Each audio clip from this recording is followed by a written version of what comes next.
Hai, masih bersama saya, Mr. Z bicara. Tentu saja bicara tentang kebenaran, berdasarkan fakta, data, dan realita. Teman-teman, masih ingat ya bagaimana ketegangan masalah persoalan antara Mbak Imbong dan Paula Verhoeven. Awal mula persoalannya adalah perselingkuhan. Namun belakangan justru rame masalah hak asuh anak. Perselingkuhan seperti yang didalilkan sampai saat ini ya teman-teman ya belum bisa dibuktikan. Belum bisa dibuktikan. Saya mengatakan belum bisa dibuktikan. Sehingga itu juga sebenarnya dirasakan oleh Mbak Imbong dan juga pengacaranya. Maka dari itu muncullah dalil yang baru, yaitu terkait dengan trauma anak. Nah, perseteruan ini sebenarnya kalau Mbak Imbong nggak terlalu banyak bicara ya, yang terlalu banyak kita soroti adalah peran daripada sang pengacara. Ya karena sepertinya ya kalau saya melihat semua ungkapan-ungkapan itu ada dendam gitu dengan Paula Verhoeven. Padahal masalahnya kepada Mbak Imbong dan Paula. Tapi sang pengacara nampaknya ya begitu banyak menyerang Paula Verhoeven. Dan mungkin teman-teman juga tahu ya kan. Nah teman-teman, ini hari ini baru saja saya baca ini ada berita ya tentang damai. Kenapa tidak dari dulu masalah damai-damai ini? Kita baca saja langsung ke sumbernya agar tidak menjadi fitnah ya teman-teman. Mari kita bacakan. Ya, dari sumbernya, dari iNews ID. Paula Verhoeven mendadak bicara soal memaafkan, damai dengan Mbak Imbong. Teman-teman perlu diketahui ya beberapa hari ini Paula Verhoeven ada di Semarang. Sebenarnya dekat dengan rumah saya, tapi kan saya tidak kenal.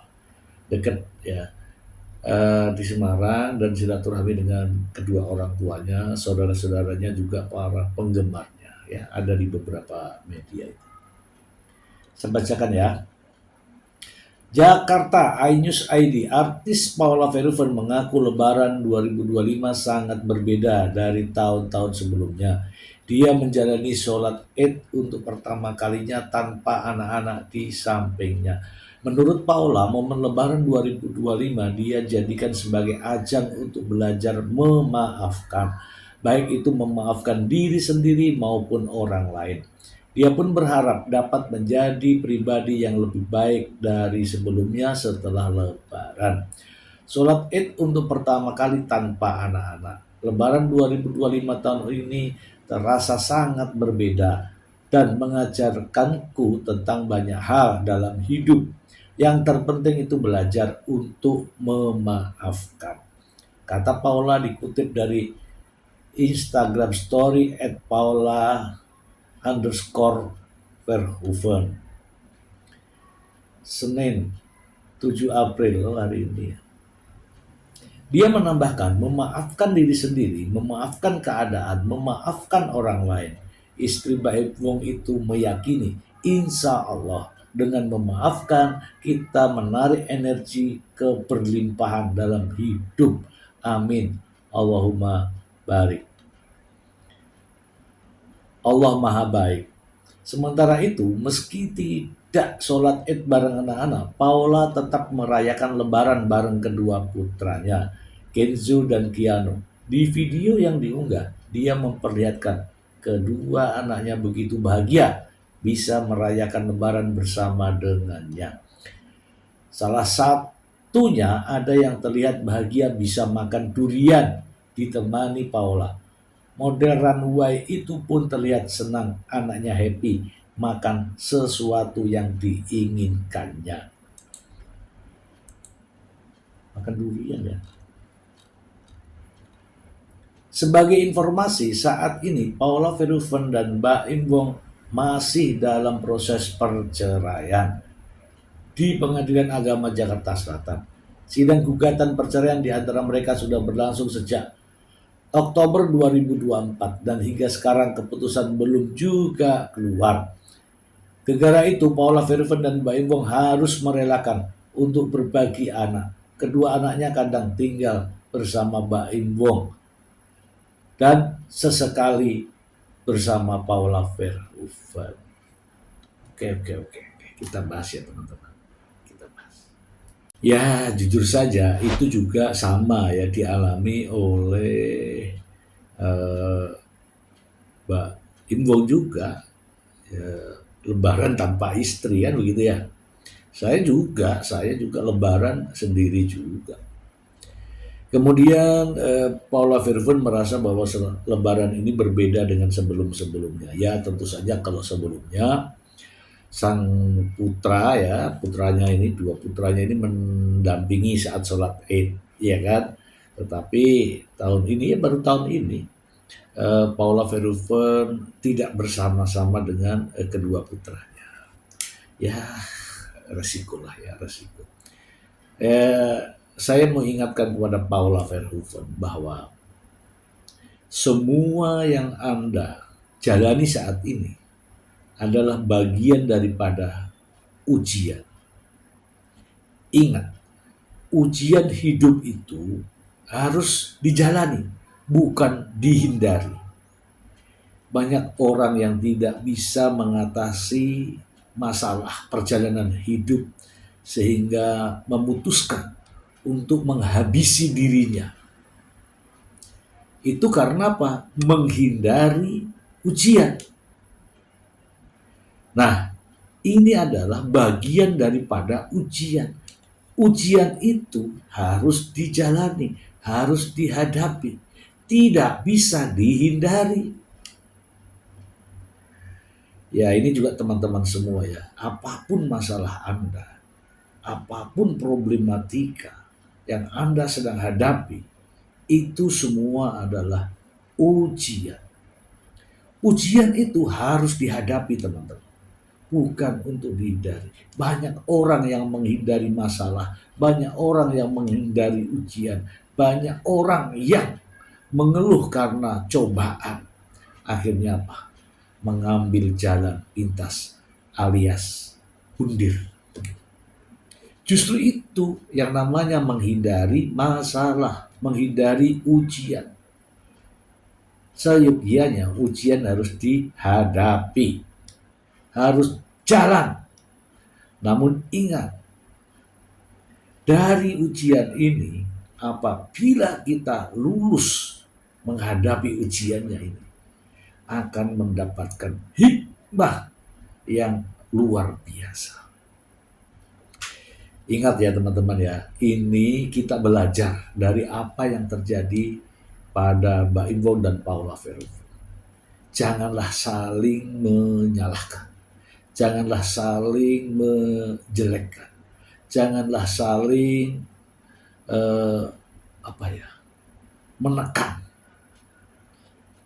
Karena pada dasarnya ini semua ujian. Hari ini Paula Verhoeven menghadapi ujian. Oke. Besok siapa lagi menghadapi ujian? Besok lagi siapa lagi menghadapi ujian? Saya sudah beberapa kali menghadapi ujian dan semua saya hadapi. Karena hidup adalah ujian. Dan saya juga meminta ya kepada teman-teman semua untuk berdoa. Apa yang terjadi pada Paula Verhoeven adalah pelajaran buat kita semua. Ketika seseorang dituduh, tidak usahlah kita terlalu banyak klarifikasi. Biarkanlah mereka yang berbicara, mereka yang membuktikan. Sama yang dialami Paula Verhoeven. Dituduh selingkuh, dia sampaikan saja bahwa itu tidak benar. nggak perlu yang macam-macam. Pak Im Wong, pengacaranya, menuduh selingkuh Paula Verhoeven. Begitu ditanya sama wartawan, kapan selingkuhnya? Di mana selingkuhnya? Nggak bisa jawab kan? Ya nggak? Oke, jadi untuk itu ya teman-teman semua, karena perselingkuhan tidak bisa dibuktikan,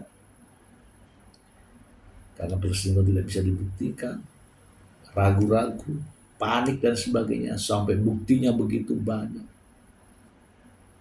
Kemudian muncullah dalil baru, yaitu trauma anak dan segala macamnya. Sulit juga dibuktikan. Buktinya anak-anak juga dekat dengan Paula. Nah, dari sinilah ya hakim akan mengambil keputusan.